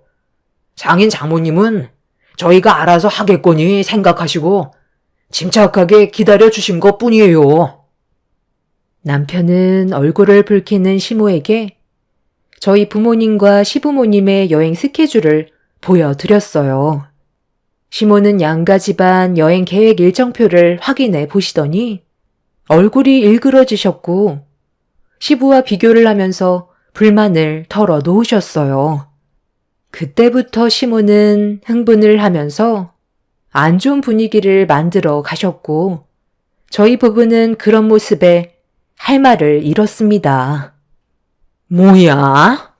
왜 우리는 한식인데? 사돈댁은 왜 양식인 거야? 어떻게 같은 가격인데 질적으로 너무 차별이 심하잖아. 너는 엄마가 여기까지 가서 한식을 먹고 싶겠니? 다 결제 가격 안에 맞게끔 구성이 되어 있는 상품이에요. 그냥 좀 다녀오시면 안 되는 거예요? 그 대신 엄마는 다른 쪽으로 좋은 것도 많이 있잖아요. 제가 봤을 때 엄마가 가시게 될 일정이 더 좋아 보이는데요. 일정 중에 한 끼만 한식인데 그게 그렇게 마음에 안 드세요?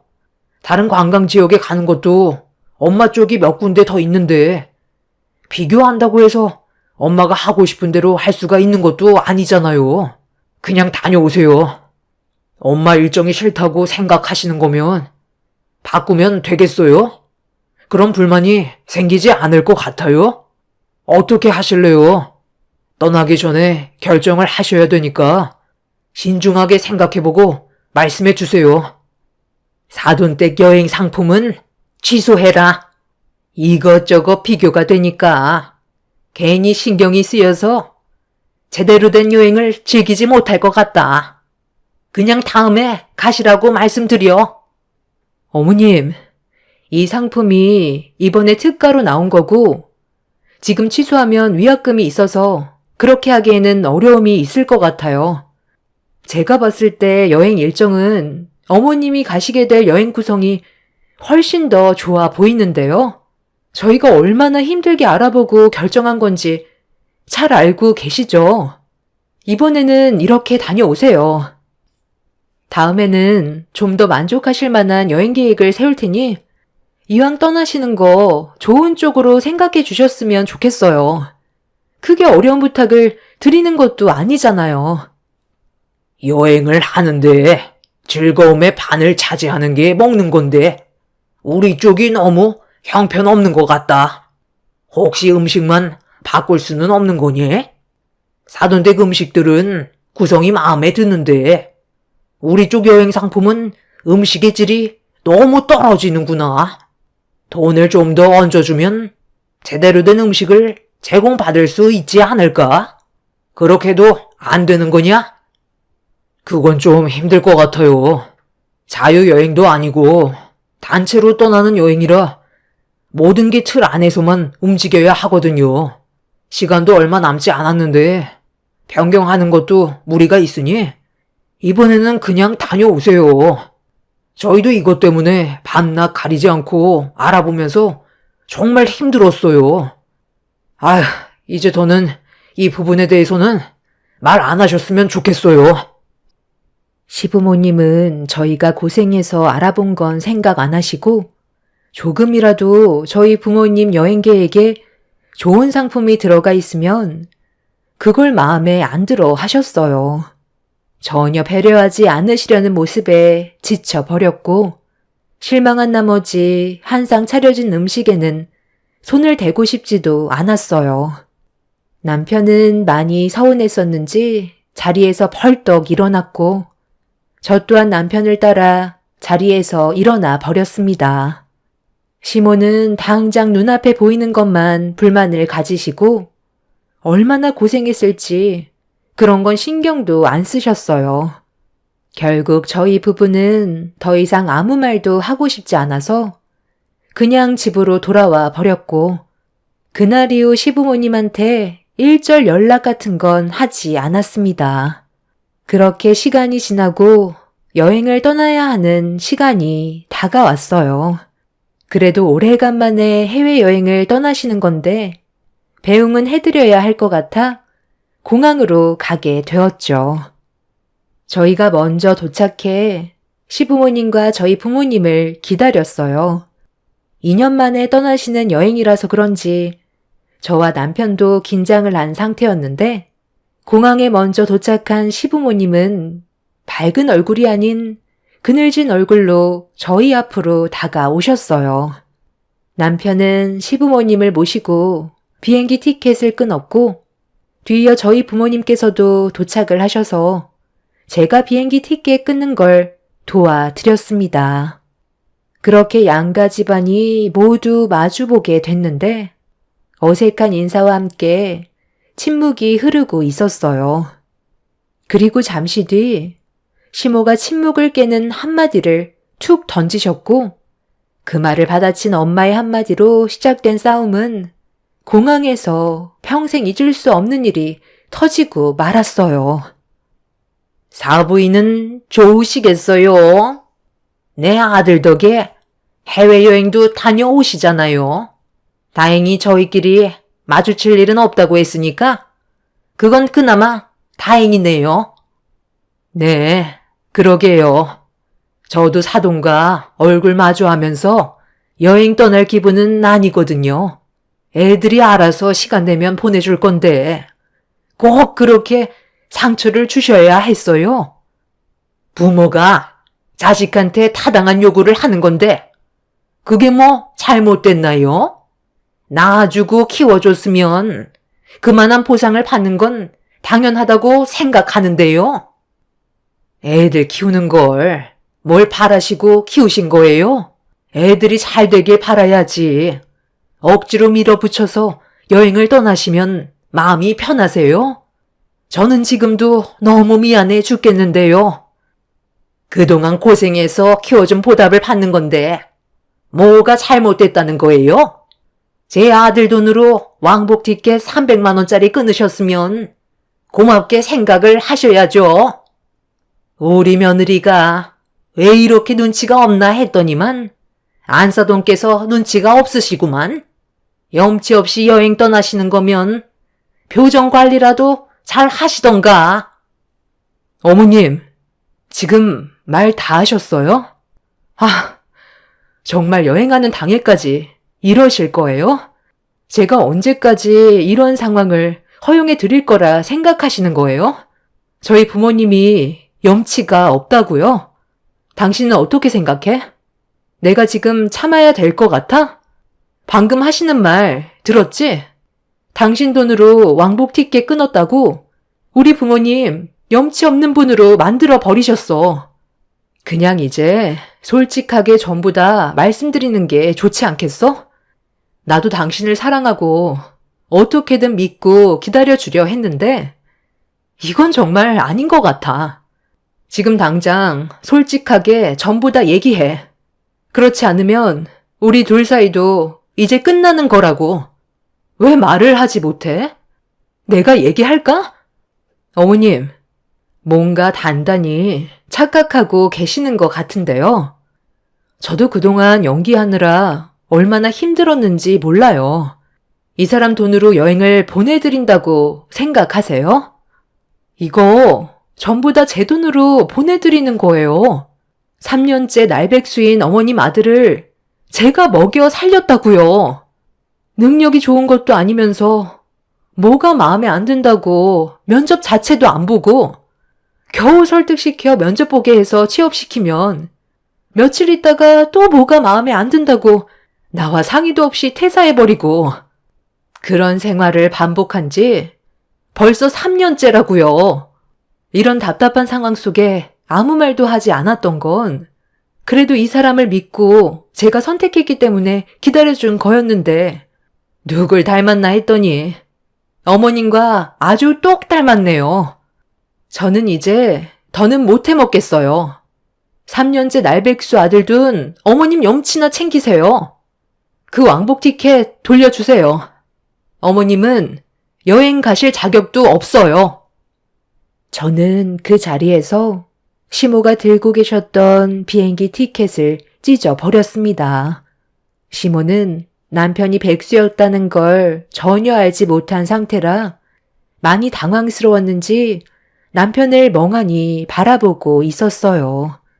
그동안 남편은 자기가 돈을 많이 벌고 있다는 것처럼 연기를 하면서 시부모님을 거짓말로 안심시켰지만 모든 돈은 제 주머니에서 나가고 있던 거였어요. 저도 부유한 편은 아니더라도 열심히 두 발로 뛴 만큼의 성과를 받는 직업인지라 프리랜서로 적지 않은 돈을 벌어왔기 때문에 남편이 쉬고 있어도 면접이 없는 날이면 같이 돌아다니면서 저를 도와주었어요.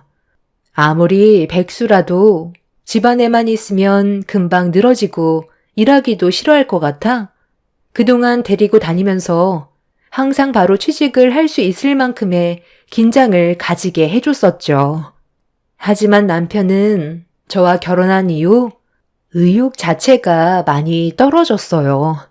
제가 벌어오는 돈이 어느 정도 있어서 그걸 믿고 있는 것 같아 보였었죠. 제가 선택한 사람이었고 믿고 기다리고 있으면 분명 다시 일어날 수 있을 거라 생각해 양가 부모님께 전혀 내색하지 않으면서 살아왔었지만 공항에서 시모가 저희 부모님한테 했던 막말은 결국 저를 분노하게 만들었어요. 결국 이성의 끈을 놓아 버렸고 곧 비행기가 출발한다는 말에 모두가 충격을 받은 상황에서 저는 부모님을 비행기 태워 보내드렸습니다. 그리고 시부모님과 남편을 다시 마주하게 되었죠. 여보세요? 네, 죄송하지만 여행 패키지 상품 하나 취소하려고요. 당일 취소라 전부 다 돌려받지 못한다고요? 네, 저도 알고 있어요. 그래도 취소해 주세요. 당신 지금 뭐 하는 거야? 그래도 힘들게 여행 상품 결정해서 결제까지 했는데 취소까지 하는 건 너무하잖아. 아무리 그래도 이건 아니지. 내가 폭발하기 전에 당신이 먼저 막지 그랬어. 나도 참을 만큼 참았던 거 알지? 어머님이 방금 하신 말씀 들었잖아. 우리 부모님 보고 염치가 없대. 그 말을 들었는데 어떻게 가만히 있어? 어머님이 전부 자초한 일이니까 어쩌겠어. 해외여행은 앞으로 꿈도 못 꾸시는 거지. 당신이랑 나와의 관계도 다시 한번 생각해 보는 게 좋겠어. 그동안 연기하는 것도 정말 힘들었고, 일도 안 하는 남편 데리고 다니면서 그래도 믿고 기다려줬는데 날이 가면 갈수록 지금의 삶에 적응을 했는지 일을 할 생각보단 그냥 내 뒤를 따라다니면서 밥이나 축내고 하루를 무의미하게 지내고 있잖아. 내가 화장품 하나 팔려면 얼마나 많이 움직여야 되는지 알아? 당신은 옆에서 고생하고 있는 거 뻔히 봐왔으면서 어떻게 3년이 넘게 백수 생활을 이어나갈 수 있어? 이제 더는 안 돼. 우리 당분간 별거 하면서 진지하게 생각해 봐야 할 것 같아. 어머님, 다시 한번 말씀드리지만 3년 동안 전부 제 돈으로 나가고 있던 거였어요. 이 사람이 결제해주는 척 했던 것도 그래도 집안의 가장이고 어깨 좀 올라가라고 옳은 척 해줬던 거라고요. 그런 것도 모르시면서 저희 부모님이 염치가 없다고요? 이 사람과 별거하는 동안 저도 진지하게 생각해 보겠지만 아마 이혼을 결정할 것 같아요. 저도 이런 삶을 원한 건 아니거든요. 어머님도 백수 아들 끼고 한번 살아보세요. 아마 속 터져서 혈압 올라 쓰러지실걸요?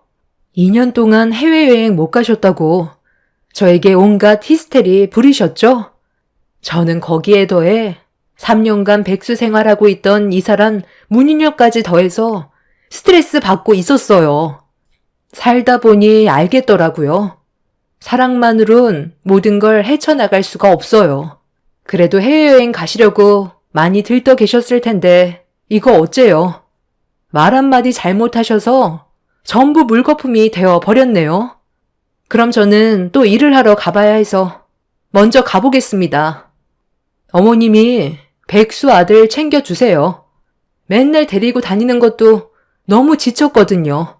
그리고 내 마음에 변화가 없다면 이혼 서류 따로 보내줄 테니 법원에서 보자. 그동안 남편을 데리고 다니면서 미래가 보이지 않았어도 믿고 기다려주면 달라질 거라 생각했었는데 남편은 조금도 달라진 모습을 보여주지 않았어요. 노력 자체를 하지 않았죠. 그것도 정말 힘들었었는데 시모까지 더 얹어서 저를 힘들게 했으니 저도 더 이상은 참을 수가 없었던 것 같아요. 결국 이번 일로 인해 남편과 저는 현재 별거 중이고 이혼을 고려하고 있습니다. 정신을 차리고 일자리를 알아본다 한들 시간이 지나면 또 뭐가 마음에 안 든다고 제자리로 돌아올 게 뻔하겠죠. 거기에다가 시모까지 거들 테니 그만 정리하는 게 정신건강에 좋을 것 같습니다. 저희 부모님께서는 불편한 마음으로 떠나시긴 하셨지만 그렇다고 많은 돈을 결제했는데 안 가시면 그 돈이 아까워서 보내드리긴 했는데 마음이 편치 않으신 것 같아요. 제가 잘 설명드린 다음 여행을 떠나신 만큼 그곳에선 최대한 좋은 추억 많이 만들고 오시라고 했어요. 걱정하셔봤자 달라지는 건 없으니까요. 제 결정이 옳았으면 좋겠어요.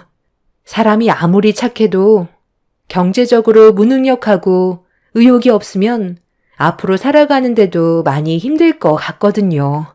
아이가 없던 게 천만다행이라고 생각해요. 별거 하는 기간 동안 시부모님과 남편이 몇 번 왔었지만 얼굴을 마주하지는 않았어요. 그게 오히려 더 큰 독이 될 것 같았거든요. 저를 또 설득시키려 들 테고 괜히 또 마음 약해져서 끌려다니면 안 되잖아요. 단호하게 결정하는 게 제 인생을 구하는 길이 아닐까 생각합니다.